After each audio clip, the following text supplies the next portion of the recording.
काफी समय से चर्चा में रही नई शिक्षा नीति को आज कैबिनेट की मंजूरी मिल गई है और इस वीडियो में हम बात करेंगे कि नई शिक्षा नीति के अंतर्गत अब जीरो लेवल से लेकर हाई लेवल तक की जो शिक्षा होगी वो किस प्रकार से होगी, किस प्रकार के परिवर्तन आपको देखने को मिलेंगे।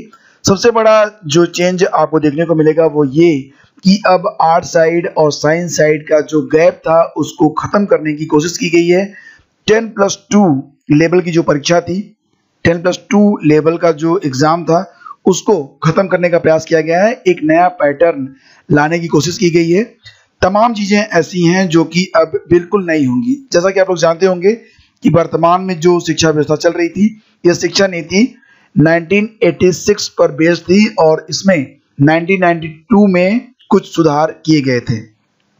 तो 34 साल के बाद शिक्षा नीति में एक नया परिवर्तन अब आपको देखने को मिलेगा और जो नेशनल एजुकेशन पॉलिसी है उसको मंजूरी दे दी गई है। नई शिक्षा नीति में स्कूल एजुकेशन से लेकर हायर एजुकेशन तक कई बड़े बदलाव किए गए हैं। अब 5वीं कक्षा तक की जो शिक्षा होगी वो मदर लैंग्वेज यानी कि मातृभाषा में होगी। हायर एजुकेशन के लिए सिंगल रेगुलेटर होगा लॉ और मेडिकल एजुकेशन को छोड़कर, और उच्च शिक्षा में हायर एजुकेशन में 2035 तक 50% GER ग्रास एनरोलमेंट रेशियो पहुंचाने का लक्ष्य रखा गया है।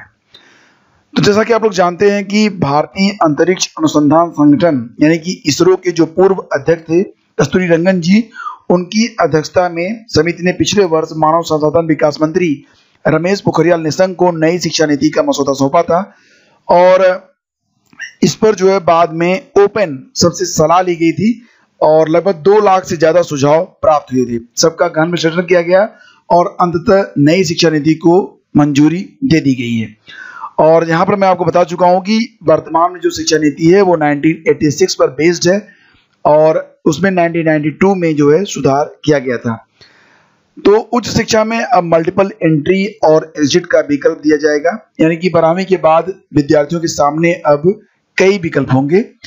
अब जो पाठ्यक्रम होगा 12वीं के बाद वो 3 और 4 वर्षीय पाठ्यक्रम होगा। इसमें प्रवेश की प्रक्रिया और लचीली होगी।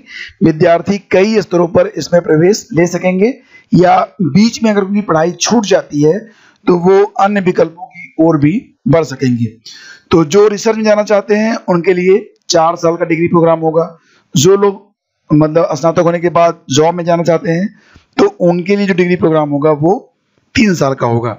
और अगर जो लोग रिसर्च में जाना चाहते हैं तो उनके लिए जो MA होगा वो 1 साल का होगा। यानी कि अभी तक जो 3 साल का स्नातक होता था, 2 साल का MA होता था, उसमें आपको चेंज ये देखने को मिलेगा कि अब स्नातक 4 वर्ष का कर दिया जाएगा और MA 3 वर्ष का। ये उनके लिए होगा जो लोग PhD करना चाहते हैं और इसके लिए अब उन्हें MPhil की आवश्यकता नहीं होगी। तो कॉलेजों को स्वीकार्यता अब प्रमाणन के आधार पर यानी कि एक्रेडिटेशन के आधार पर मिलेगी और मेंटरिंग के लिए राष्ट्रीय मिशन चलाया जाएगा। हायर एजुकेशन के लिए एक ही नियामक होगा, यानी कि पूरे भारत में जितने भी यूनिवर्सिटीज होंगे उनमें शिक्षा व्यवस्था अब एक जैसी रहेगी। अभी UGC है, AICTE है, तो इनको जो है समाप्त किया जाएगा। हालांकि इसमें कानूनी और चिकित्सा शिक्षा यानी कि लीगल और मेडिकल एजुकेशन को शामिल नहीं किया गया। बाकी के लिए जो नियामक होगा वो एक ही होगा। तो जो इंपॉर्टेंट पॉइंट्स हैं उसको देख लेते हैं। कैबिनेट ने राष्ट्रीय शिक्षा नीति 2020 को मंजूरी दे दी है। उच्च शिक्षा में प्रमुख सुधारों में 2035 तक 50% का जो GER है यानी कि सकल नामांकन अनुपात, उसका लक्ष्य रखा गया है। पाठ्यक्रम का एक नया कंसेप्ट रखा गया है और इसमें जो होगा क्लास जो होगी वो क्षेत्रीय भाषाओं में विकसित की जाएगी। और यहाँ पर देश में उच्च शिक्षा के लिए एक ही नियामक होगा, ऑलरेडी मैं आपको बता चुका हूँ। और इसमें अप्रूवल और वित्त के लिए अलग अलग वर्टिकल होंगे और 4 साल का डिग्री प्रोग्राम, फिर MA और उसके बाद बिना MPhil के PhD आप कर सकेंगे। सबसे बड़ा चेंज जो मुझे देखने को मिला है वो ये कि अभी तक उच्च शिक्षा विभाग में जो GDP का 4.43% ही इन्वेस्ट होता था, उसे बढ़ाकर 6% करने के बारे में बात कही गई है। कक्षा 5 तक की जो शिक्षा होगी वो मातृभाषा में होगी और ग्रेडेड स्वायत्तता के तहत कॉलेजों को शैक्षणिक, प्रशासनिक और वित्तीय स्वायत्तता दी जाएगी। नए सुधारों में टेक्नोलॉजी और ऑनलाइन एजुकेशन पर जोर दिया जाएगा। और जैसा कि आप लोग जानते थे कि डीम्ड यूनिवर्सिटी, सेंट्रल यूनिवर्सिटी और स्टैंड अलोन इंस्टीट्यूशन जो होते थे उनके जो नियमावली थी वो अलग अलग थी, अब वो एक ही नियम पर काम करेंगे। नई एजुकेशन पॉलिसी में सबको एक नियम का जो है पालन करना होगा। तो फाइनली तो केंद्र की मोदी सरकार ने नई शिक्षा नीति को मंजूरी दे दी है। इसके साथ ही मानव संसाधन विकास मंत्रालय का नाम बदलकर अब शिक्षा मंत्रालय कर दिया गया है। 10+2 के फॉर्मेट को खत्म कर दिया गया है। अब 10+2 की जगह पर लाया गया है 5+3+3+4। ये क्या है इसको समझ लीजिए आप। तो इसका मतलब होगा कि जैसे कि एक होता था LKG, फिर UKG और फिर 1, तो 3 साल ये हो गए, फिर क्लास 1 और क्लास 2, तो कुल मिला के ये हो गया आपका शुरुआती 5 साल। उसके बाद फिर कक्षा 3, 4 और 5 के अंतर्गत आएगा +3, फिर उसके बाद 6, 7 और 8 के अंतर्गत आएगा +3। उसके बाद हाई स्कूल और इंटरमीडिएट को एक साथ कर दिया गया है 4 साल में, ठीक है। तो अब ये नया पैटर्न होगा, यानी कि 5+3+3+4, ये नया जो पैटर्न है इसको आप समझ गए होंगे।